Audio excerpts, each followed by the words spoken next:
ආයුබෝවන් සුබ සන්ධ්‍යාවක්. සියලු සමීක්ෂණ වාර්තා නැවත නැවතත් තහවුරු කළ ශ්‍රී ලංකාවේ අංක 1 ප්‍රවෘත්ති ප්‍රකාශය. පැතිගත ඇතිගෙන හිරු සවස 6:55 ප්‍රධාන ප්‍රවෘත්ති ප්‍රකාශය සමගින් මම බුද්ධිදනුකා බේසිංහ. මම ඉෂාරා දේවේන්ද්‍ර. මුලින්ම පුවත් සිරස්තල.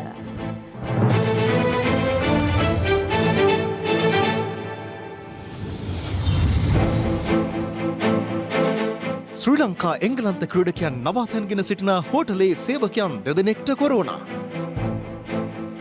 අටලුගම 6න් 1කට කොරෝනා. ආසාදිතයන් 16ක් නිසා නාවල පිටියෙත් කඩවැසි. කොළඹ රථවාහන තදබදයට විසඳුමක්. පාක් ඇන් රයිඩ් බස් සේවාව ජනපති ප්‍රධානත්වයෙන් නැරඹේ. වසර 11ක් යනතුරු රංජන්ට ප්‍රජා අයිතිය අහිමි වෙයි. අවුරුදු 11 නිම වූ පසු තමයි ඔහුට නැවත වතාවක් ප්‍රජා අයිතිය ලැබෙන්නේ. විදෙස් ගමන් තහනමක් ඇතුළු දැඩි කොන්දේසි මත ETI ලොක්කන්ට ඇප. අදම CDB iDeposit ඩිජිටල් ස්ථාවර තැන්පතුවක් අරඹන්න.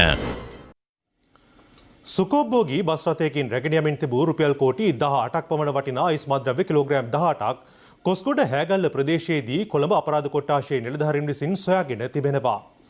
විමර්ශනවලදී අනාවරණ වී ඇත්තේ ඉන්දියාවේදී මියගිය බවට සැලකෙන පාතාල කල්ලි නායක අංගොඩ ලොකාගේ සහායකයෙකු වන ලැටි නැමැත්තා විසින් මෙම අයිස් මද්‍රව්‍ය ජාවාරම මෙහෙයවා ඇති බවයි. ගාල්ලේ සිට සුකෝපභෝගී බස් රථයකින් අයිස් මද්‍රව්‍ය ප්‍රවාහනය කරන බවට කොළඹ අපරාධ කොට්ටාශයට මීට දින කිහිපයකට පෙර තොරතුරක් ලැබී තිබුණා. ඒ අනුව කොළඹ අපරාධ කොට්ටාශයේ පොලිස් පරීක්ෂකවරුන් 3 දෙනෙකු ඇතුළු නිලධාරීන් 20කකින් යුත් කණ්ඩායමක් අදාළ සුකෝපභෝගී බස් රථය සහ සැකකරුවන් වැටලීම සඳහා අදාළයම කොස්ගොඩ හැගල්ල ප්‍රදේශයේ රැඳී සිට තිබෙනවා. අලුයම 5:20ට පමණ බස් රථය කොස්ගොඩ හැගල්ල ප්‍රදේශයේදී හඳුනාගෙන වැටලීමට විමර්ශන නිලධාරීන්ට හැකි වුණා. වැටලීම සිදු කරන අවස්ථාවේ බස් රථය තුල සිට ඇත්තේ රියදුරු පමණයි. රියදුරා පලා යාමට උත්සාහ කළද පොලිස් නිලධාරීන් විසින් රියදුරු අත්අඩංගුවට ගනු ලැබුවා. 27 හැවිරිදි සැකකාර රියදුරු හෝමාගම ප්‍රදේශයේ පදිංචිකරුවෙක්. බස් රථය පරීක්ෂා කිරීමේදී පාර්සල් 18ක් තුල අසුරා තිබූ අයිස් මද්‍රව්‍ය කිලෝග්‍රෑම් 18ක් සොයා ගැනීමට පොලිසිය සමත් වුණා.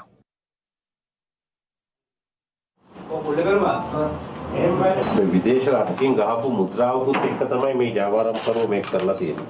අරාබි භාෂාවෙන් තමයි මේ මුද්‍රාව තියෙන්නේ. මුද්‍රාවක් හැම එකේම සටහන් කරලා එවලා තියෙනවා. අපි ඒ ගැන හොයාගෙන යනවා.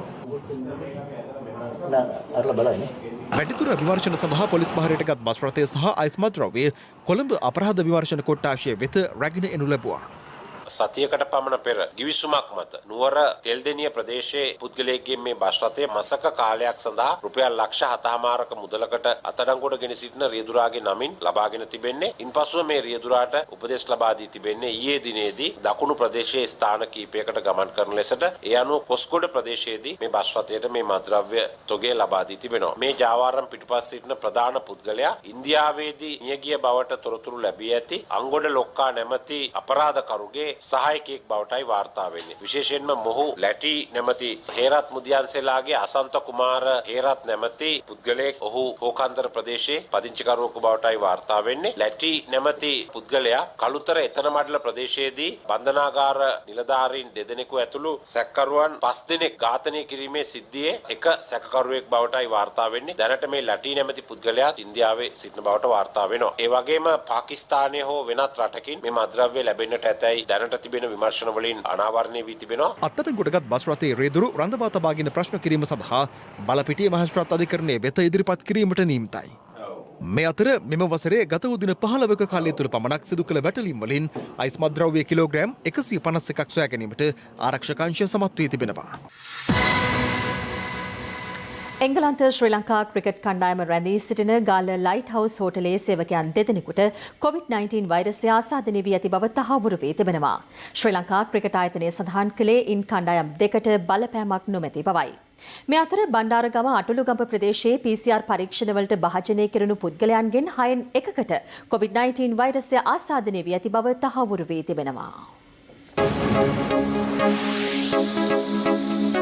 දවසේ පුවත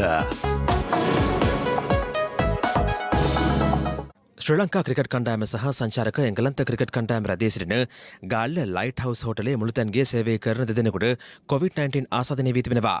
ඔවුන් මාතර වැලිගම සහ ගාල්ල රත්ගම ප්‍රදේශවල පදිංචිකරුවන්. මේ සම්බන්ධයෙන් අප ශ්‍රී ලංකා ක්‍රිකට් ආයතනයේ සභාපති ශම්මි සිල්වා මහතාගෙන් විමසීමක් කළා.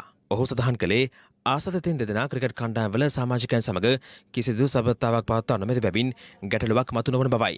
ඒ අනුව එංගලන්ත ශ්‍රී ලංකා ටෙස්ට් ක්‍රිකට් තරගාවලියේ ජෛව බුබුලට කිසිදු බලපෑමක් වී නොමැති බැවින් කණ්ඩායම් එම හෝටලෙන් ඉවත් කිරීමේ අවශ්‍යතාවයක් නොමැති බවද ශ්‍රී ලංකා ක්‍රිකට් සභාපතිවරයා වැඩිදුරටත් සඳහන් කළා. මේ අතර COVID-19 ආසාදිතයින් 320 දෙනෙකු අද හඳුනා ගැනීමත් සමග මෙරටින් වාර්තා වන සමස්ත ආසාදිතයින් සංඛ්‍යාව 51219ක් දක්වා ඉහළ ගියා. ආසාදිතයින් 512 දෙනෙකු අද සුවය ලැබූ අතර ඒ අනුව සුව වූ සමස්ත සංඛ්‍යාව 44259ක්. මේ අතර ඊයේ දිනේ COVID-19 ආසාදිතයින් 670 දෙනෙකු හඳුනා ගන්නු අතර ඉන් වැඩිම සංඛ්‍යාවක් වාර්තා වූයේ කොළඹ දිස්ත්‍රික්කයෙන්. එම සංඛ්‍යාව 214ක්. කොළඹ මහනගර සභා සීමාවෙන් වාර්තා වී ඇත්තේ ආසාදිතයින් 48 දෙනෙක් පමණයි. ගම්පහ දිස්ත්‍රික්කයෙන් ආසාදිතයින් 116ක් හඳුනා ගන්නු අතර ඉන් ආසාදිතයින් 14 බැගින් මීගමුව සහ වත්තල ප්‍රදේශවලින් වාර්තා වුණා. මහනුවර දිස්ත්‍රික්කයෙන් COVID-19 ආසාදිතයින් 90ක් හඳුනාගෙන තිබෙනවා. ඉන් වැඩිම ආසාදිතයින් වත්තේගම් ප්‍රදේශයෙන් වාර්තා වූ අතර එම සංඛ්‍යාව 20ක්. කෑගල්ල දිස්ත්‍රික්කයෙන් ආසාදිතයින් 52ක් වාර්තා වූ අතර ඉන් 26 දෙනෙක් හඳුනාගනුනේ දැරණියගල ප්‍රදේශයෙන්. ගාල්ල දිස්ත්‍රික්කයෙන් හඳුනාගන්නු ආසාදිතයින් 30 අතරින් බහුතරය හිණිදුම ප්‍රදේශයෙන් වාර්තා වී තිබුණා. කොවිඩ් ආසාදිතයින් වාර්තා වීමත් සමග නතර කර තිබූ ගාල්ල බන්ධනාගාරයේ කසල එක්රැස් කිරීමේ කටයුතු ගාල්ල මහනගර සභාව යලි ආරම්භ කළා. මේ අතර බණ්ඩාරගම අටලුගම ප්‍රදේශයේ හුදකලා කර ඇති ගම්මාන එම තත්ත්වෙන් මුදා හැරීමට ඇති හැකියාව පිළිබඳ සොයා බැලීමට සෞඛ්‍ය බලධාරීන් සහ ආරක්ෂක අංශ සමාජිකින් අතර සාකච්ඡාවක් බණ්ඩාරගම ප්‍රාදේශීය ලේකම් කාර්යාලයේදී පැවැත්ුණා. ඒ සඳහා විශේෂ අපි කමිටුවක් පත් කළා. ඒ කමිටුවේ නිර්දේශය මත ඒ විවෘත කළ හැකි ප්‍රදේශ විවෘත කිරීම සම්බන්ධව දින කිහිපය තුළ සලකා බැලීමට තීරණය කරනු ලැබුවා. 6000කට ආසන්න PCR ප්‍රමාණයක් දැනට කරලා තියෙනවා. ඒවැයි ප්‍රතිඵල අනුව 1059ක් රෝගීන් හඳුනගෙන තියෙනවා. මේ අතර ලෝක සෞඛ්‍ය සංවිධානයෙන් අනුමත වූ එන්නතක් ගෙන්වීමට මෙරට බලධාරීන් උත්සාහ කරමින් සිටින බව සෞඛ්‍ය වෘත්තීය සමිතිය චෝදනා කරනවා. අපිට දැනට වාර්තා වෙලා තියෙනවා ඖෂධ අධිකාරිය මේ වෙනකොට වෛද්‍ය සැපයුම් ආයතනයෙන් අද වෙනකොට ඉල්ලලා තියෙනවා කියලා විශේෂ අනුමැතියක් රුසියාවේ නිෂ්පාදනය කරන එන්නත සඳහා. ඒකට අපි මේ රේස් එකේ මගින් ඉන්න කෙනෙක්ව එකපාරට ඒකට අනුමැතිය ඉල්ලීමේ ක්‍රියාවලිය අපිට අඳුනා ගන්නට බෑ. එතකොට ලංකාවේ කවුද මොන විශේෂඥයාද මොන කමිටුවද මොන එන්නත් පිළිබඳ විශාරදයද තීරණය කරන්නේ අර ඉස්සරහින්ම යන එන්නත් කිහිපය හැරුණුකොට පස්වෙනියට හෝ හයවෙනියට යන එන්නත තමයි ලංකාවට ගේන්න සුදුසු කියලා. රුසියාවේ ස්පුට්නික් එන්නතේ තොරතුරු ලෝකයේ වෛද්‍ය විශේෂඥයෝ පිළිගන්නේ නැහැ. ඒතරෙම පිළිගන්න බැරි එන්නතක් ඇයි අපි ඉල්ලන්නේ? මේක වෙන කාගේ හරි උමනාවට කරන එකක්ද? ලාභෙහිඳ කරන එකක්ද? එහෙම නැත්නම් මේ ගබඩා කිරීම පහසුකම් තුල කරන එකක්ද? මොකක්ද කියන කාරණේ රටට හරියට කියන්න ඕන. අනිත් එක මේ එන්නත ලෝක සෞඛ්‍ය සංවිධානයේ අනුමැතිය දීලා නැහැ. මෙම චෝදනාව සම්බන්ධයෙන් අද පස්වරුවේ සෞඛ්‍ය ප්‍රවර්ධන කාර්යාංශයේ පැවති ප්‍රවෘත්ති සාකච්ඡාවේදී අදහස් පළ වුණා. එවැනි අවසර ගැනීමක් ගැන අපිට නම් වාර්තා වෙලා නැහැ. එහෙම ඉල්ලීමක් කරන්න ඕනම ආයතනයකට අයිතියක් තියෙනවා. නමුත් ඒ සම්බන්ධයෙන් තීරණ ගන්න අපි විද්වත් කමිටුවකින් මිසක් ඒ ඉල්ලීම කරන නිසා ඒකට අවසරය දෙනවායි කියන එක නෙවෙයි. ඒකෙන් ගම්ම්‍ය වෙන්නේ. රුසියානු එන්නතට ලෝක සෞඛ්‍ය සංවිධානයේ අනුමැතිය හම්බ වෙලා තියෙනවද? මේ කිසිම එන්නතකට 100%ක අනුමැතියක් ලැබිලා නැහැ. නමුත් මේ එන්නත් සම්බන්ධයෙන් ලෝක සෞඛ්‍ය සංවිධානය සහ අනිකුත් ලෝකයේ නියාමක ආයතන මගින් මේවා දැඩි ලෙස පරීක්ෂණයට ලක් වෙනවා. ඒ ලක් කිරීම හරහා ලබා ගන්නා තොරතුරුත් අපි මෙහිදී සමාලෝචනයට ලක් කරලා අපෙත් තියෙනවා රෙගියුලේටරි ඔතොරිටි එකක්. ඒවා අනුගමනය කරමින් තමයි අවසානයේදී තීරණයක් ගන්න පුළුවන් වෙන්නේ. ලෝක සෞඛ්‍ය සංවිධානයත් ඒ වගේම එන්නත් නිපදවන ඒ අදාළ සමාගම් සමග වගේම ඒ රජයන් සමගත් මේ වෙනකොට සාකච්ඡා පවත්වාගෙන යනවා. අපි හිතනවා අපිට තවත් සති දෙකක් ඇතුළත පළවෙනි වතාවට කොරෝනා රෝගීට ලබා දෙන්න එන්නතක් ලංකාවට ගෙනෙන්න හැකි වෙයි කියලා. ඉන්දියාවෙන් ලබා දෙනවා කියන එක මම හිතන්නේ ඒක යම් පැහැදිලි කිරීමක් කරන්න ඕන. ඔක්ස්ෆර්ඩ් ඇස්ට්‍රාසෙනිකා සමාගමේ නියෝජිත ආයතනයක් තියෙනවා ඉන්දියාවේ පුණේ නගරේ. ඒ ආයතනයට බලය තියෙනවා මේ එන්නත නිෂ්පාදනය කිරීම සඳහා. ඒ මගින් අපිට බොහොම පහසුයි ලබා ගන්න අපේ රටට කිට්ටු නිසා. මේ අතර පසුගිය 13 වෙනිදා කතානායකවරයා ඇතුළු පාර්ලිමේන්තුවේ මැති ඇමතිවරුන් 15 දෙනෙක් සඳහා සිදු කරන ලද PCR පරීක්ෂණවල වාර්තා ලැබී තිබෙනවා. ඉන් තහවුරු වී ඇත්තේ ඔවුන් කිසිවෙකුටත් COVID-19 වෛරසය ආසාදනය වී නොමැති බවයි. පාර්ලිමේන්තු කාර්ය මණ්ඩලය සහ ආරක්ෂක අංශ සමාජිකයින් 448 දෙනෙකුගේ PCR පරීක්ෂණ වාර්තාද ලැබී ඇති අතර ඔවුන් කිසිවෙකුටත් COVID-19 ආසාදනය වී නොමැති බව තහවුරු වී තිබෙනවා. මේ අතර අද දිනේත් පාර්ලිමේන්තු පරිශ්‍රයේදී PCR පරීක්ෂණ සිදු කරනවා.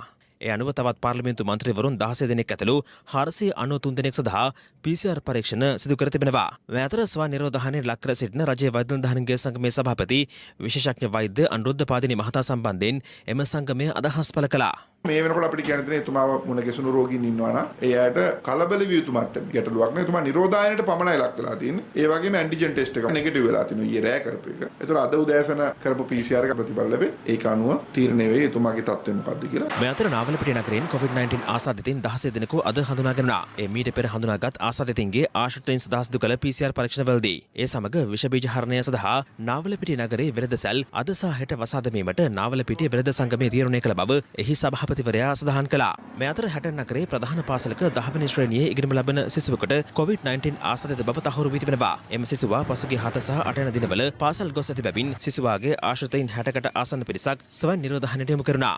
මේ අතර නාවලපිටිය නගර සභාවේ සුබසාධක සංගමයේ පැවැත් වූ ක්‍රිකට් තරගාවලියකින් අනතුරුව නාවලපිටිය මධ්‍ය මහා විද්‍යාලයේ ක්‍රීඩා පිටිය විෂ බීජ හරණය නොකර පාසල ආරම්භ කළ බවට චෝදනා කරමින් මව්පියන් විදුහල්පතිවරයාට විරෝධය පළ කළා.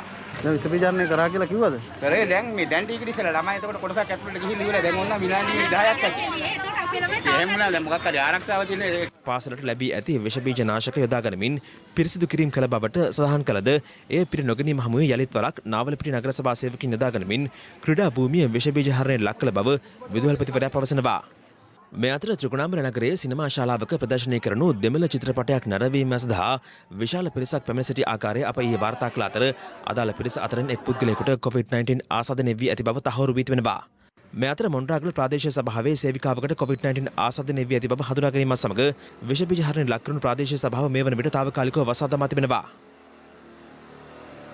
මේ අතර මදුරංකුලේ ප්‍රදේශයේ කර්මාන්ත ශාලාවකින් දින 15ක් ඇතුළත COVID-19 ආසාදිතයින් 44 දෙනෙකු හමු වී ඇති බව මුන්දලම සෞඛ්‍ය වෛද්‍ය නිලධාරීවරයා සඳහන් කළා. මේ හේතුවෙන් එම කර්මාන්ත ශාලාව තාවකාලිකව වසා දමා තිබෙනවා. ජෝර්දානයේ සහ ඕස්ට්‍රේලියාවේ සිට ඊයේ රාත්‍රියේ සහ අදාළියම ශ්‍රී ලාංකික ශ්‍රමිකයන් රැගත් ගුවන් යානා දෙකක් මත්තල ජාත්‍යන්තර ගුවන් තොටුපළ ළඟා වුණා.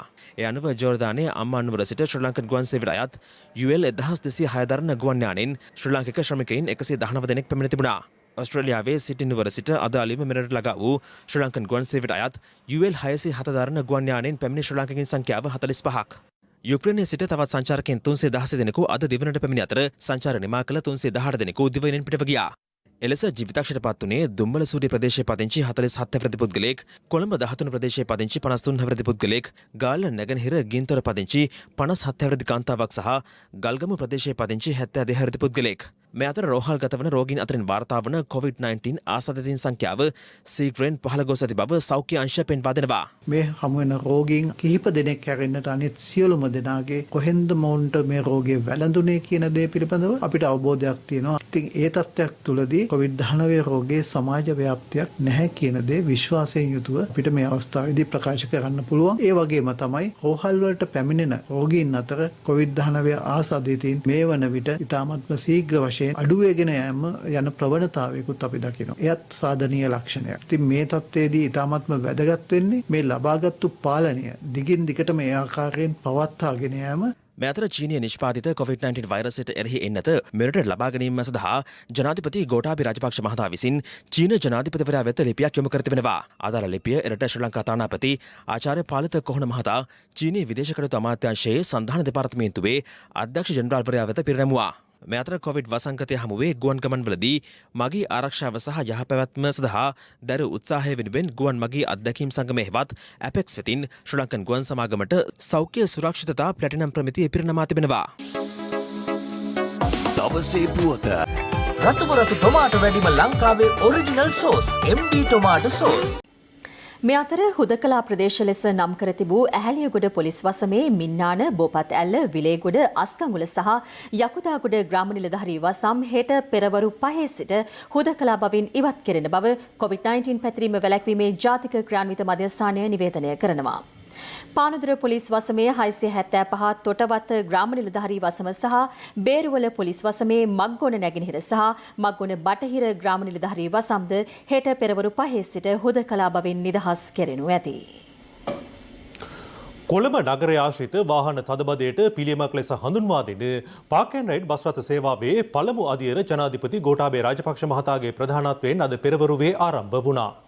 ඒ කොට්ටාව මාකුඹුර බහුවිධ ප්‍රවාහන මධ්‍යස්ථානය කේන්ද්‍ර කර ගනිමින් පෞද්ගලික රථවාහන භාවිත කරමින් කොළඹ නගරයට ඇතුළු වන මගින්ගේ සුවපහසුව සඳහා ආරක්ෂිත ප්‍රවාහන සේවාවක් සැපීම මෙම පාක් ඇන්ඩ් රයිඩ් බස් රථ සේවාවේ අරමුණයි.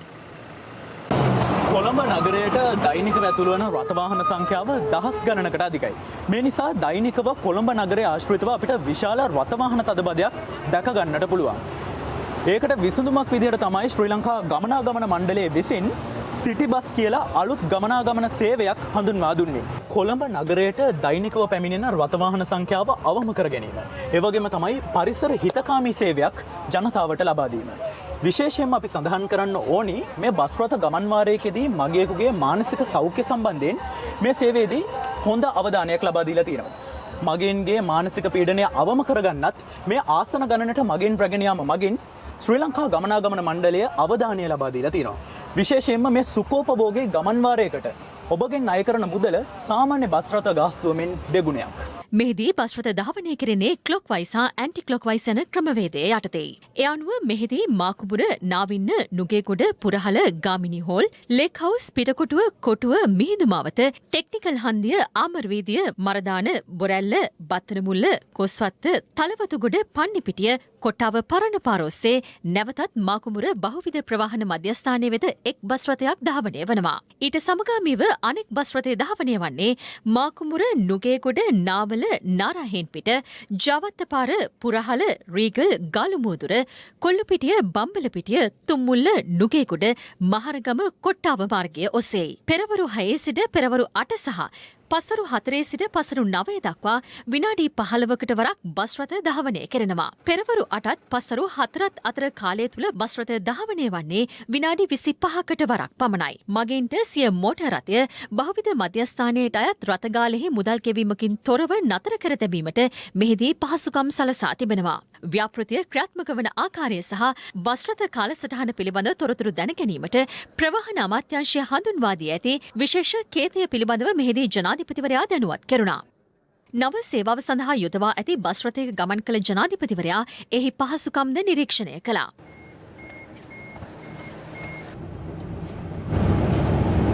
බහුවිධ ප්‍රවාහන මධ්‍යස්ථානයේ ස්ථාපිත ස්වයං අලෙවිහල විවෘත කෙරුණේද ජනාධිපතිවරයා අතින්.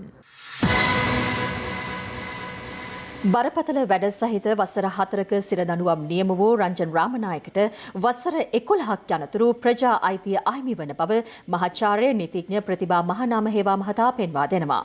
ඔහු මේ බව සඳහන් කළේ අද පෙරවරුවේ හිරු ටීවී පත්තරේ විස්තරේ වැඩසටහනට එක්වෙමින්. අධිකරණයට අපහාස කළ රංජන් රාමනායකගේ නඩුව පසුගියදා අවසන් වුණේ ඔහුට බරපතල වැඩ සහිත වසර 4ක සිරදඬුවම් නියම කරමින්. මෙතන ගැන මං කිව්වේ සේරම ඇත්ත කිසි දෙයක් ඉල්ලාස් කරගන්නේ නැහැ. මුන් ඇත්තටම හොරු. කෙසේ වෙතත් ඔහුට වසර 11ක් යනතුරු ප්‍රජා අහිතිය අහිමි වන බව හිරු ටීවී පත්තරේ විස්තරයේ වැඩසටහනට අද පෙරවරුවේ එක්වෙමින් මහාචාර්ය නීතිඥ ප්‍රතිභා මහනාම හේවා මහතා සඳහන් කළා. පාර්ලිමේන්තු මන්ත්‍රී දුරය කියන උත්තරීතරභාවය කවදද ඔහුගෙන් අහෝසි වෙන්නේ? ඔය පාර්ලිමේන්තු මන්ත්‍රී දුරය අහෝසි වෙන්නේ මාස 6කට පස්සේ. දැන් දඬුවම විඳින්න පටන් ගත්තා ඊයේ දිනේ සිට. ඊයේ දිනේ සිට මාස 6ක් යන්න ඕනේ. ඒ කියන්නේ අපිට දකින්න ලැබෙන්නේ නැවත වතාවක් පාර්ලිමේන්තුවේ ආසන 224ක් තව මාස 6ක් සඳහායි. හැබැයි ඔහුට පාර්ලිමේන්තු රැස්වීමකට සහභාගී වෙන්න අයිතිය නැහැ. මොකද මේක ශ්‍රේෂ්ඨාධිකරණ තීන්දුව. කිසිම ආකාරයකට අභියාචනය කරන්න බෑ. අන්න ඒ නිසා තමයි ඔහුට කිසිම අවස්ථාවක මේ මාස 6 ඉක්මනකම් පාර්ලිමේන්තුවේ කිසිදු රැස්වීමකට සහභාගී වීමේ අයිතියක් නැති වෙලා යන. ප්‍රජා අයිතිය අහෝසි වීම සිද්ධ වන්නේ කොහොමද? කොතැන සිටද? කවද ඉඳන්ද? ප්‍රජා අයිතිය අහෝසි වීම පටන් ගන්නේ දඬුවම නිම වූ පසු තමයි අවුරුදු 7 ගණන් ගන්න. ඒ නිසා දඬුවම නිම වුණේ කවදාද? එදින සිට අවුරුදු 7ක් ඔහුට ප්‍රජා අයිතිය අහෝසි. අන්න ඒ නිසා කිසිම අවස්ථාවක කිසිම මැතිවරණයකට තරඟ කිරීමේ අයිතිය ඔහුට ලැබෙන්නේ නැහැ. අධිකරණයෙන් දුන්න දඬුවම් කාලය අඩුවන්නේ නැත්නම් ඒ 4යි තවත් 7යි 11යි මේ විදිහට ගණන් අපි හදලා ගන්න ඕන. හරියට හරි. අපි න්‍යායාත්මකව ගත්තොත් ඒ අවුරුදු 11 නිම වූ පසු තමයි ඔහුට නැවත වතාවක් තරඟ කරන්න ලැබෙන්නේ ප්‍රජාහිතය ලැබෙන්නේ. සමගි ජන බලවේගයේ පැත්තෙන් මේ දවස්වල මාධ්‍යයට කියන කතාවක් තමයි නීති උපදෙස් අරගෙන ඔහුගේ ඉදිරි කටයුතු පිළිබඳව මන්ත්‍රී දුරේ ගැන කතා කරනවා කියලා. එහෙම ලබා ගැනීමට වෙනත් නීති ප්‍රතිපාදනයක් තිබෙනවාද? ශ්‍රේෂ්ඨාධිකරණයේ තීන්දුවක් දුන්නොත් ඒ තීන්දුව අවසානාත්මකයි තීරණාත්මකයි කිසිදු අධිකරණයක නැවත අභියාචනය කරන්නත් බෑ. මේ අතර ඊයේ රාත්‍රියේ විකාශය වූ හිරු ටීවී බලය දේශපාලන සංවාදයේදීද රංජන් රාමනායක සම්බන්ධයෙන් අදහස් පළ වුණා. මීගමුව පොලිස් බල ප්‍රදේශයේ 83 ජූලි කල්වලට ඒ රත්තරන් බඩු සාප්පුව කඩන එකේ සේප්පුව අරගෙන ගියේ අල්පොන්ස් කියලා තරුණයෙක්. ඒක සිද්ධියක්. දෙවෙනි සිද්ධිය තමයි දුම්රිය ගමන් කරනකොට සමහරක් වෙලාවට අපි දෙනවා අපි යාළුවෙකුට ටිකට් එක ගන්න සල්ලි දෙන්න. ඉතින් හැමදාම ටිකට් එක ගත්ත යාළුවා මේ ටිකට් ගන්නේ නැතුව ගිහිල්ලා තිබේ හොරෙන්. එක දවසකදී අහු වෙනවා. අහු වුණාම කියනවා පැනපල්ලා කියලා. ඒ පයින්ඩ ගිහිල්ලා අහිංසක තරුණයෙක් දුම්රියට අහුවලා දුම්රියේ කකුල කපනවා. මේක මං කියන්නේ දෙවෙනි සිද්ධිය. තුන්වෙනි සිද්ධිය මීගමුව අධිකරණයේ තියෙනවා කුකුල්ලු හොරකම් කරපු නඩුව. සේප්පු ඒ කතා තුනේම ඉන්න කෙනා තමයි එතුමා. ඒ අපි මම පැහැදිලිව මේ රූපවාහිනී නාලිකාවල කියලා තියෙනවා. එහෙම ඉතිහාසයක්. දැන් දුමින්ද සිල්වා මන්ත්‍රීතුමාගේ කතන්දරයේදී හරින් ප්‍රාන්ත මන්ත්‍රීතුමා මේ නිවැරදි කරන්න හදනවා. හරින් ප්‍රාන්ත මන්ත්‍රීතුමාත් ඒ වගේම කෙනෙක් තමයි. දැන් මේ සිද්ධියේදී බලන්න ශානිට කතා කරනවා සැරින් සැරේට. එකපාරක් කතා කරපුවම ශානි ඉඳන් කියනවා සර් බය වෙන්න එපා. නම දෙනාම යනවා. ඉස්සල පාර කතා කරපුවම කියනවා සර් දෙන්නෙක් සර් මේකට ඉන්න පොඩි එක්කෙනෙක් විතර පොඩි ප්‍රශ්නයක් තියෙනවා. මෙන් නඩුවට ඉස්සල කොහොමද මේ නඩු තීන්දුවකට කතා කරන්නේ? 2016 ජූලි මාසේ 14 වෙනිදා තමයි පද්මිනිය රණවක මැතිනියත් එක්ක කතා කරන්නේ. එතකොට 2016 සැප්තැම්බර් මාස 8 වෙනිදා නඩු තීන්දුව දෙන්නේ. මේ නඩුවට බලපෑම් කරනවා. මෙහෙම කෙනෙක් නෙමෙයි. ඉතින් ඇත්තටම ගත්තාම දුමින්ද සිල්වා මන්ත්‍රීතුමාට වෙලා තියෙන අසාධාරණයක්. අධිකරණයේ ස්වාධීනත්වය 20ත් එක්ක ආරවුලක් නම් රංජන් රාමනායක මන්ත්‍රීතුමා දුමින්ද සිල්වා මන්ත්‍රීතුමාගේම නඩුව ගත්තොත් ඒ නඩුව පිළිබඳ විනිසුරුතුමියක් එක්ක කතා කරන්නේ 20 ඉස්සෙල්ලනේ 19 තියෙද්දිනේ. මූලික වශයෙන්ම දේශපාලනිකව වැරදි තෝරා ගැනීමක් රංජන් රාමනායක කළා. අර සමහරලාට ඉන්නවා වෙරිකාරය හොඳටම බීලා කෑ ගහනකොට කොල්ල විහිළුවට එයා වගේ කරනවා. එතකොට එයා ඊට වඩා හයියෙන් කෑ ගහනවා. මට සැකයි රංජන් මේකට අහු වුණාද කියලා. අධිකරණය සම්බන්ධව සහ සමාජ සදාචාරයන්ට පවා ගහන්න සමගි ජන බලවේගයේ විසින් ප්ලැට්ෆෝම් එකක් හදලා දුන්නා රංජන් රාමනායකට. රංජන් රාමනායක ඉතාම රස්යාදුකාර තෝරා ගැනීමක් ඔහු කළේ. ඒක රංජන්ගේ වරදක් විතරක් නෙමෙයි. ඒක එදා UNP වරදක්. අද සමගි ජන බලවේගයේ වරදක්. හරින් ප්‍රාන්ත මන්ත්‍රීතුමා ජනවාරි 6 වෙනිදා පාර්ලිමේන්තුවේදී කියනවා අර දුමින්ද සිල්වා හිටපු මන්ත්‍රීතුමාගෙන් ප්‍රශ්නෙටම නෑ ඒ නඩුවට පස්සෙලු ඒ විනිසුරුතුමියක් එක්ක කතා කළේ. මේ දුරකථන සංවාදය එන්නේ 2016 ජුලි 14 නඩු තීන්දුව එන්නේ සැප්තැම්බර් 8. එහෙනම් හරින් ප්‍රාන්ත ඔළුවෙන් හිටගෙන කැලෙන්ඩරේ දිහා බලලා වෙන්නේ. හරින් ප්‍රාන්ත මන්ත්‍රීවරයා එහෙදි කියනවා මෙහෙම කලින් කතා කරා නම් වැරදි කියලා. එහෙනම් ඔහු එහෙනම් එදා කිව්ව එක දැන් වළංගුද? මෙන්න හරින් දැන් එහෙම වෙලා. හරිද? වැරදිද? මතය කියන්නේ. රංජන් රාමනායක මන්තුමා කරන හැම දෙයක්ම මමවත් සමගි ජන බලවේගයවත් අනුමත කරන්නේ නැහැ. ඒක එතුමාගේ පෞද්ගලික ක්‍රියාකාරකම් සෑම දෙයකටම පක්ෂයක් හැටියට අපිට බැඳෙන්න බෑ. අපි රංජන් රාමනායක මන්තුමාගේ කරපු ක්‍රියාකලාපය අනුමත කිරීම 100%ක් කරන්නේ නැහැ. ඒක මටත් පෞද්ගලිකව ප්‍රශ්න තියෙනවා. ඒ වගේ ගැටලුකාරී තත්වයක් තියෙනවා. ඒ අදහස් ප්‍රකාශ කරපු විදිය, කතා කරපු ආකාරය, දුරකථන සංවාද විනිශ්චයකාරවරුන්ට තිබිය යුතුයිද නැද්ද කියන ඒවට වෙනම අදහසක් මට තියෙනවා පෞද්ගලිකව.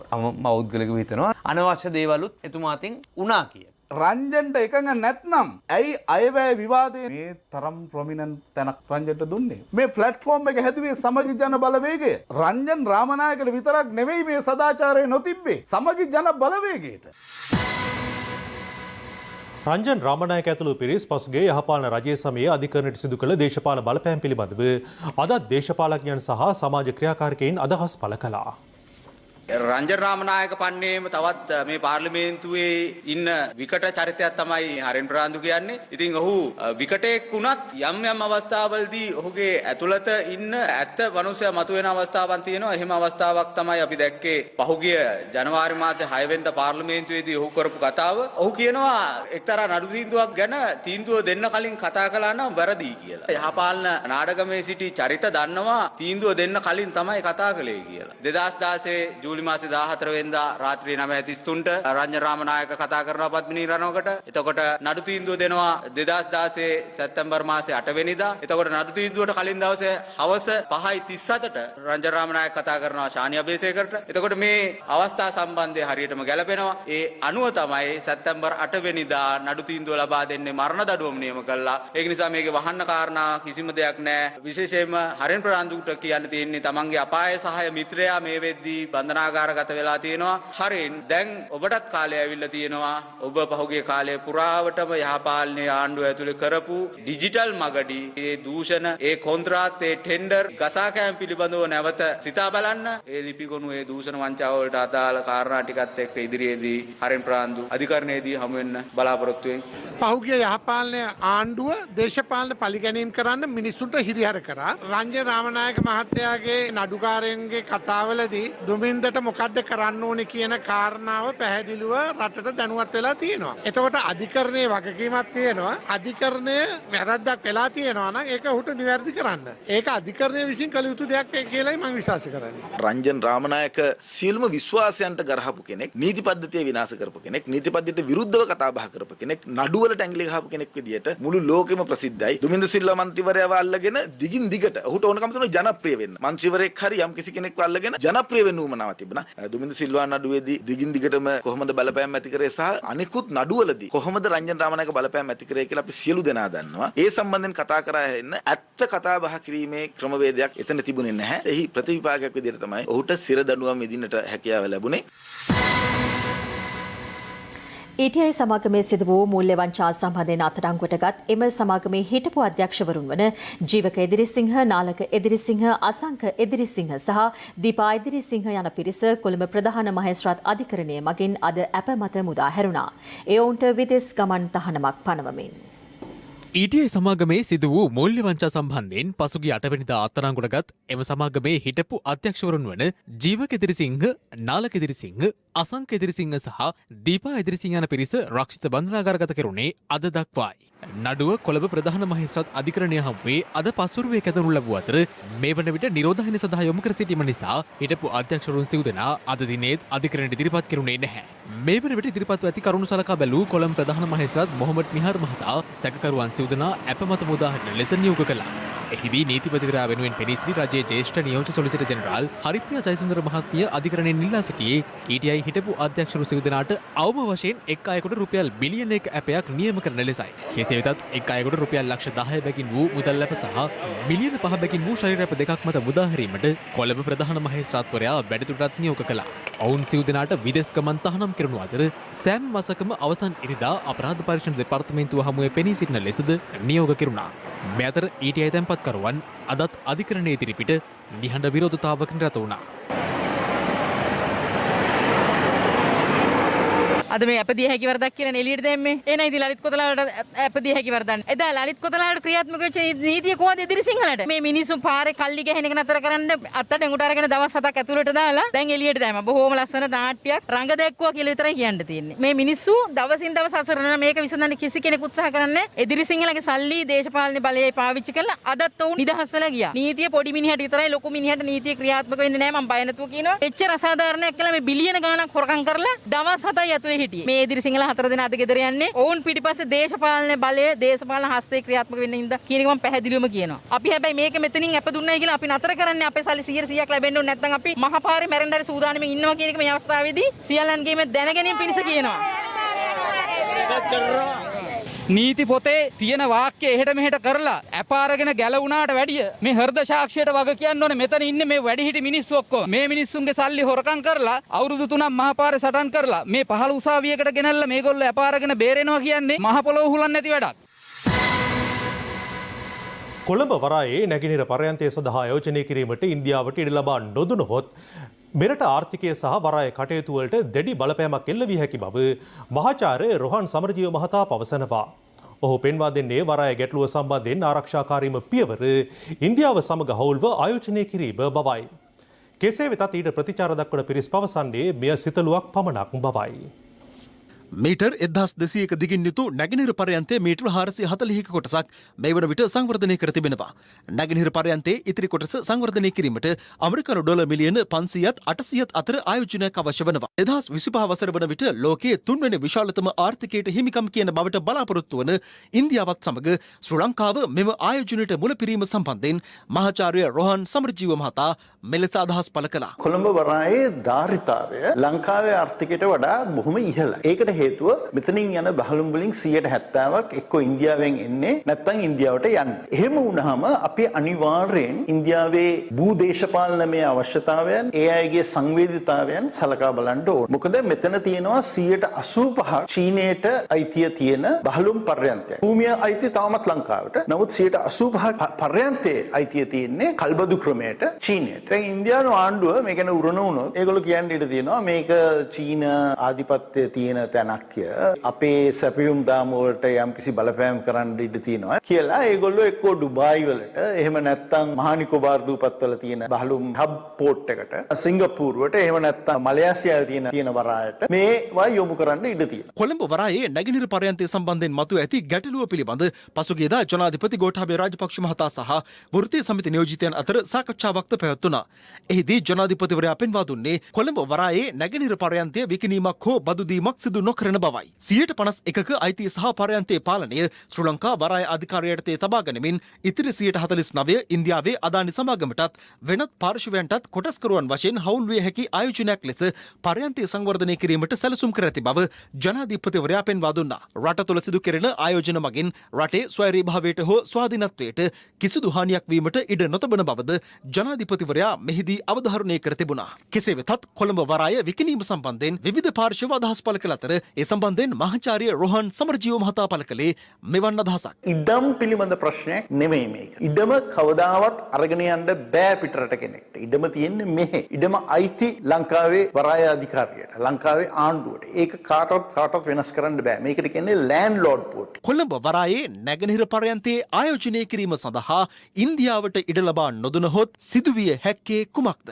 170ක් දැන් තියෙන ඉන්දියාවේ බහලු. ඒ 170 යම් ආකාරයට අඩු වුණොත් ලංකාව ආකර්ෂණීය වරායක් නෙමෙයි. ඒගොල්ලෝ මහා නිකෝබාර් දූපත්වල අලුත් බහලුම් පර්යන්තයක් හදන්න යනවා කියලා ඒගොල්ලෝ දැනට ප්‍රසිද්ධිය ප්‍රකාශ නිකුත් කරලා තියෙනවා. බැරි වෙලාවත් ඒක හැදුවොත් ඒක සාර්ථක වුණොත් ඉන්දියානු බහලුම් කොළඹට එන්න නැතුව මහා නිකෝබාර් දූපතේ තියෙන ඉන්දියානු භූමිය ඇතුලේ තියෙන වරායට යන්න පටන් ගත්තොත් කොළඹ ආයිසරයක් දෙවෙනි මට්ටමේ සුළු වරායක් බවට පත් වෙනවා. ඒ සුළු වරාය බවට පත්වීමේ ආධිනව අපේ රටේ සියලුම නිෂ්පාදකයන්ට අපේ රටේ ඒකින් ආදායම ලබන මේ සියලු දෙනාටම විඳින්න වෙනවා. මම හිතන හැටියට ඒ ආරක්ෂාකාරී පියවරක් වෙන්නේ ඉන්දියාවට මේකට හවුල්ව ආයෝජනය කරන්නට ඉඩ දෙන එක. දැන් කවුරු හරි කියනවා නම් අපි මේක සංවර්ධනය කරොත් ඉන්දියාව ඒගොල්ලන්ගේ බිස්නස් අපෙන් අරන් යයි කියලා. එදා සංවර්ධනය කරා නම් ඒ විදිහට එතකොට ඒ බිස්නස් අරන් යනවද? ඒ නිවැරදි කරලා වාම ක්‍රියාත්මක කරන පරිදි නැගෙනහිර පර්යන්තයේ දේශීයව හරි ගස්ස ගන්න. මේ අතර නැගෙනහිර පර්යන්තයේ සුරකීමේ වෘත්තීය සමිති එකමුතුවේ රැස්වීමකින් අනතුරුව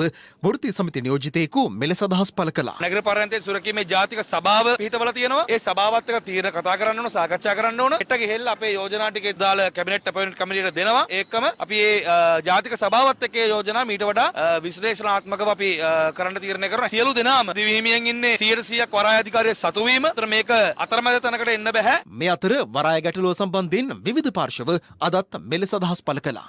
රනිල්ලගේ ආණ්ඩුව යටතේ දීපල මිලදී ගන්න එපා. ගත්තොත් අපි ආවම ආපහු මේව පවර ගන්නවා කියලා කිව්වා. දැන් එහෙම බලයට ආපු කල්ලිය දැන් හම්බන්තොට වරාය ආපහු රජයට පවර ගන්න එක කෙසේ වෙතත් තියෙන වරාය ජැටියක් දැන් දීලා දාන්න තමයි හදන්නේ. ඉතින් මේ වගේ යටි ගනුදෙනු අපි දන්නේ නැහැ. මීයක් කඩන්නේ අතලෙව කන්නද කියලා අහනවානේ. ඉතින් මේවා නිකම්ම දෙනවා කියලා අපි විශ්වාස කරන්නේත් නැහැ. ඒගොල්ලෝ හිතුවා අපිත් ඇවිල්ලා අර පරණ සෙල්ලමක නැහැ. අපි එක් කරන්නේ නැහැ. අපි අලුත් වැඩපිළිවෙලක් යටතේ යන්නේ. මේ රටේ අලුත් ආකල්ප ඇති කරලා රට සංවර්ධනය කළා ශක්තිමත් ශ්‍රී ලංකාවක් ගොඩනගන්න තමයි ගෝඨාභය රාජපක්ෂ මැතිතුමත් මහින්ද රාජපක්ෂ මැතිතුමත් බැසිල් රාජපක්ෂ මැතිතුමත් මේ අමාත්‍ය මණ්ඩල සංදේශයේ පැහැදිලිවම තියෙනවා මේ නැගෙනහිර පරියන්තය හා සම්බන්ධව ගනුදෙනුව ඉන්දියාවේ අදානි සමාගමත් එක්ක සිදු කරනවා කියලා. එතකොට දැනටමත් රජයේ ඒ අවශ්‍ය සියලු තීන්දුව අරගෙන තියෙන්නේ. මේක විකිණීම සඳහා. එහෙම තීන්දුව අරගෙන තියෙද්දි තමයි වරාය සේවකයන්ට රටටත් මේ මුසාවාදා දොඩමින් තාමත් මේ ජනතාව රවට්ටන්න උත්සාහ ගන්න.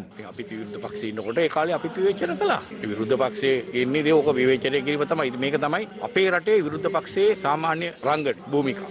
මීට වැඩිය මම විශ්වාස කරනවා දේශපාලනේ විවේචනය කියන දේ ගොඩනැගීම සඳහා විවේචනයක් විය යුතුයි. කවුරු කරත් වැරද්ද වැරදි. හැබැයි මම පැහැදිලිව වගකීමෙන් කියනවා අපි කොළඹ වරායේ නැගිනහිර ජැටිය විකුණන්නේ නැහැ. අපි ඒක බොහොම පැහැදිලිව කරන්නේ බදු දීමක්. මේ ආණ්ඩුව තියෙන තාක්කල් මේ රටේ බින් අඟලක් විකුණන්න අපිට තියන්නේ නැහැ. ජනාධිපතිවරයා කියන්නේ මේක විකුණන්නෙත් නැහැ බදු දෙන්නෙත් නැහැ. නමුත් 149ක කොටස් අදානි සමාගමට දෙනවා කියලා. ඉතින් ප්‍රශ්නේ තියෙන්නේ විකුණනවයි බදු දෙනවයි 149 කොටස් දෙනවයි අතර තියෙන වෙනස මොකක්ද? මෙතන වචන හරඹ කළා වැඩක් නැහැ. විකුණනවද බදු දෙනවද කොටස් නිකුදුවක්ද ආයෝජනයක්ද කීකේ වචන එහා මෙහා යනවා. අන්තිමට වෙන දේ තමයි කොළඹ වරායේ ඊටාම වටිනා නැගෙනහිර ජැටිය ඉන්දියාව සතු වෙනවා. හරියටම දකුණු ජැටිය චීනේ සතු වුණා වගේ. ඊටාම පැහැදිලි ලෙස අතිගරු ජනාධිපතිතුමා ප්‍රකාශය පත් කරලා තිබුණා. මොනම හේතුවක් නිසාවත් නැගෙනහිර පර්යන්තයේ විකිණීම හෝ බදු දීම කරන්නේ නැහැ කියලා. විරෝධතා තම දොයිතුවකට මායින් නොකොට වරායක් පිටින් එහෙම් පිටින් චීනයට දීපු කට්ටිය තමයි මේ කතා කරන්නේ කොළඹ වරායේ විකුණනවා කියලා. විපක්ෂයට ජීවත් වීම සඳහා කිසියම් සටන් පාටයක් ඕනේ. ඒක නිසා ඒක ජීවට කමක් නැහැ. අලුත්ම ලොකු සයිස් ටීවී එකක් ගන්න. ලොකු හුවමාරුවට්ටම් හිමි කරගන්න. සිංගර් වෙතින්ම පමණයි.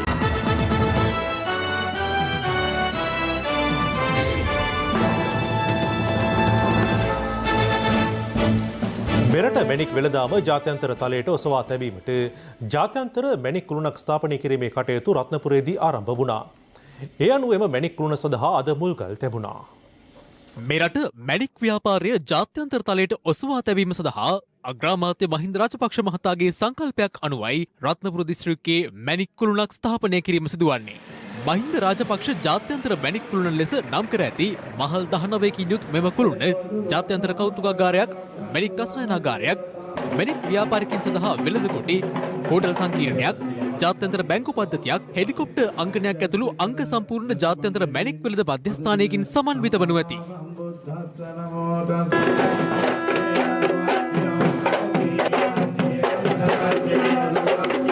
මෙම ව්‍යාපෘතීන් අපේක්ෂිත රාජ්‍ය ආදායම ඩොලර් බිලියන 5ක්. මුල්ගල් තැබීමේ අවස්ථාවට අග්‍රාමාත්‍ය මහින්ද රාජපක්ෂ මහතා වීඩියෝ තාක්ෂණය ඔස්සේ එක් වුණා.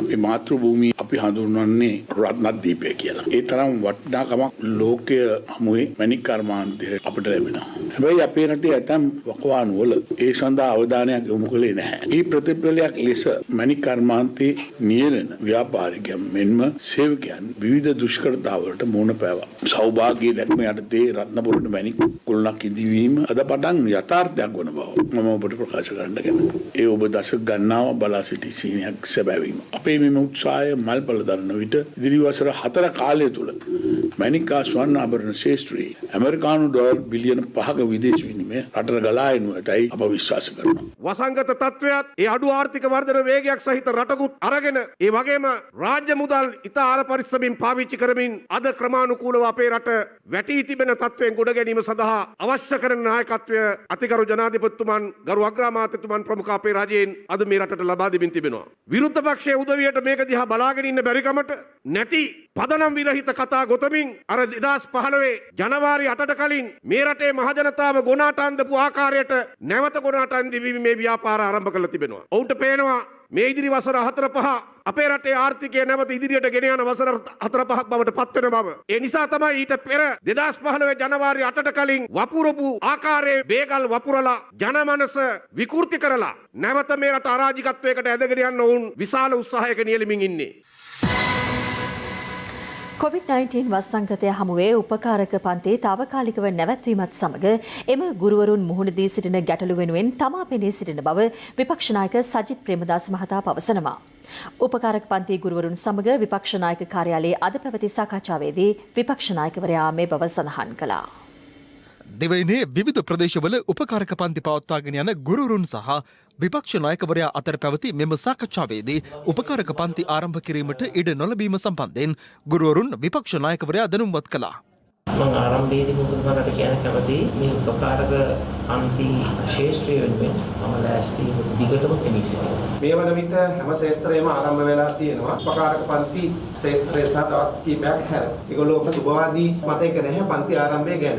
ගුරුවරු වැඩි පිරිසක් මේ ආණ්ඩුව පිටවන්න තමයි දායකුනේ. ඇත්තටම ගුරුවරු ගොඩක් කලකිරීමක ඉන්නවා. ඊයේ තමයි දවස් දෙකක් කියලා තිබුණේ. ඊයේ ලේකම්තුමා කතා කරපුවාම කියලා තියෙන්නේ ඊයේ නිවාඩු නිසා අද බලන්න කියලා. හරියට සාර්ථක නැහැ. මේ ගැල විද්‍යාව උත්තර දෙනවා මිසා අර නිශ්චිත දිනයක් තාම ප්‍රකාශපත් කළා නැහැ සර්. හමුදාපතිතුමාට ඕන කෝලයක් ගන්න දැන්. හමුදාපතිතුමා මාව හම්බෙන්න ඇවිල්ලා තියෙනවා අපේ උපකාරක පන්ති ක්‍රියාත්මක කරන වෘත්තීය වේදී. ඔව් දැන් මෙතන අයෝගත්වයේ කණ්ඩායම් දෙකකගේ ඇවිල්ලා හම්බුණා ගිය සතියේ මාර්ග උපදේශක මාලාවක් විතරක් වෙන්න තියෙනවා. ඒක බොහෝ දුරට අද කට්ටිය දෙයි. ඉස්කෝල ඇරලා තියෙන ප්‍රදේශවල ඒ ආකාරයෙන් පවත්වන ගැනීමේ අපේ විරුද්ධත්වයක් නැතිව කියලා දෙනවා. මේ සතියන්තයේ බොහෝ දුරට උත්තරයක් හම්බෙනවා අනිවාර්යයෙන්. හරිනේ. එතුමා සාමාන්‍ය ඉතින් වචන දුන්නොත් ඒක කරයි. මමත් ඒක ෆලෝ කරා. සෞඛ්‍ය සේවා අධ්‍යක්ෂක ජනරාල්තුමා හමුදාපතිතුමා කිව්වා සෞඛ්‍ය සේවා අධ්‍යක්ෂක ජනරාල්තුමාට දාලා තියෙනවා මේ අදාළ නියමිත ක්‍රමවේදය සකස් කරන්න. අපි ඒගොල්ලන්ගේ ඩාක්ටර් කම්පියුටර් ඩාක්ටර් කරන්නේ පිටර අනිත් පුළුවන් කරන මේ අපි උනාට අදලා ඉන්න. ආපෙත ඒකේ ඒකේ මානසික ඉවරට දාලා ඒකට අද දවසේ ගයිඩ්ලයින් එක හම්බ වෙනවා නේ. අද අපි සයින් කරනවා අපට අද සයින් කරනවා මේ ඔක්කොම ගන්න අද දවසේ දෙන්නත් ඒකම අනිවාර්යෙන් දෙන්න ඒකලත්. සතියක් ඇතුළත කියලා කිව්වොත් සාධාරණයි නේද? ඔව්. හරියට දැන් යම් නිශ්චිතතාවයක් තියෙනවානේ. මේ මාසය ඇතුළත මොනකට පටන් ගන්න පුළුවන් වෙයි කියලා හිතනවා මේ කිව්ව දේ. ශ්‍රී ලංකා ටෙලිකොම් සහ මොබිටෙල් සේවා එක්තැන්ව SLT මොබිටෙල් ලෙසින් අලුත් ගමනක SLT මොබිටෙල් එකම එක සබැඳියාව.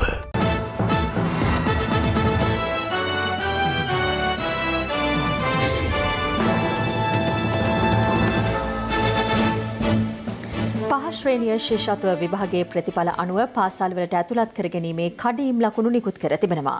ඒ පිළිබඳ සියලු තොරතුරු www.hirunews.lk වෙබ් අඩවියට පිවිසීමෙන් ලබා ගත හැකියි. දැන් තවත් දේශීය පුවත් කිහිපයක් සමගින් රටවටා හිරු. රටවටා හිරු. COVID-19 ව්‍යාප්තවීමත් සමඟ දැඩි දුෂ්කරතා මැද සරණක් අවැසිව සිටින අපේම ජනතාව වෙනුවෙන් ක්‍රියාත්මක රට වෙනුවෙන් හිරු සහනයාත්‍රා ක්‍රියාන්විතයට සමගාමීව කොළඹ දිස්ත්‍රික්කයේ සියලුම පාසල් විෂබීජහරණය කිරීමේ වැඩසටහනක් අද ආරම්භ වුණා. බස්නාහිර පළාත් ජ්‍යෙෂ්ඨ නියෝජ්‍ය පොලිස්පති කාර්යාලයේ සම්බන්ධීකරණයෙන් අධ්‍යාපන අමාත්‍යාංශයේ අධීක්ෂණයද ඇතුව හිරු සහනයාත්‍රා ක්‍රියාන්විතයට සමගාමීව හිරු මාධ්‍ය ජාලය ශ්‍රී ලංකා රතුකුරුස සමාජය හා එක්ව විෂබීජහරණ වැඩසටහන දියත් කළා. කැලණිය ගුරුකුල විදුහල සහ පානදුර සුමංගල විද්‍යාලයේද අද විෂබීජහරණය කෙරුණේ මෙලෙස. එක් දිනක් තුළ වැඩිම ඒකක ප්‍රමාණයකින් කොටස් වෙළඳපොළ සීලු කොටස් මිල දර්ශක ඉහළ ගිය දිනේ ලෙස අද දිනය සටහන් වුණා. එය 2011 වසරේ පෙබරවාරි 28 පසු වාර්තා වූ ඉහළම වර්ධන අගය වන අතර අද දෛනික පිරිවැටුව වාර්තා වූයේ රුපියල් බිලියන 12.46ක් ලෙසින්. ජාත්‍යන්තර කොටස් වෙළඳපොළවල් සමග සංසන්දනය කරද්දී කොළඹ කොටස් වෙළඳපොළෙහි වර්ධනයක්ද දකින්නට පුළුවන්. කුරුණෑගල දිස්ත්‍රික්කයේ පොල්පිතිගම ප්‍රාදේශීය ලේකම් කොට්ටාශයට අයත් හක්පටුනාව ජලාශයේ කාන්දුවක් හටගෙන තිබෙනවා. ප්‍රදේශවාසීන් පවසන්නේ ජලාශයේ වේල්ලේ වාන්දොරටු දිරාපත් වීම හේතුවෙන් මෙම ජල කාන්දුව සිදුවන අතර එය අවදානම් තත්ත්වයක් බවයි. අනුරාධපුර අවන්ති දේවී කාන්තා ළමා නිවාසයේ දැරියන්ට ලිංගික අඩත්තරටම් සහ විෂමාචාර සිදු කිරීමේ චෝදනා මත සැකපිට අත්අඩංගුවට ගත් එහි ප්‍රධාන පාලිකාව මේ මාස 18 වනදා දක්වා රක්ෂිත බන්ධනාගාර ගත කරන ලෙස අනුරාධපුර ප්‍රධාන මහේස්ත්‍රාත් සහ අතිරේක දිසා විනිසුරු ජනක ප්‍රසන්න සමරසිංහ මහතා අද නියෝග කළා. මේරිගම නගරේ රූපලාවන්‍යාගාරයකදී ඇති වූ ආසාත්මිකතාවක් හේතුවෙන් රූපලාවන්‍යාගාරයේ හිමිකරු සේවිකාවන් දෙදෙනෙකු සහ මංගල දිනේ දෙවැනි දිනේ වෙනුවෙන් සැරසෙමින් සිටි මනාලියන් දෙදෙනෙකු රෝහල්ගත කර ඇති බව මේරිගම පොලිසිය පවසනවා. රටවටා හිරු. හිරු සවස 6:55 ප්‍රධාන පුවත් ප්‍රකාශයේදී නිමාවට පත්වනවා. පැත්තනොගත් ඇත්ත දැනගැනීමේ අයිතිය තවදුරටත් තහවුරු කර ගන්නට ඔබේ ජංගම මුද්‍රකථන ජාලය අනුව තිරේ දිස්සන පරිදි හිරු ප්‍රත්‍යක්ෂ සේවාව සක්‍රිය කර ගන්න. ජලිත මෙමු රාත්‍රී 9:55ට. ආයිබෝවන්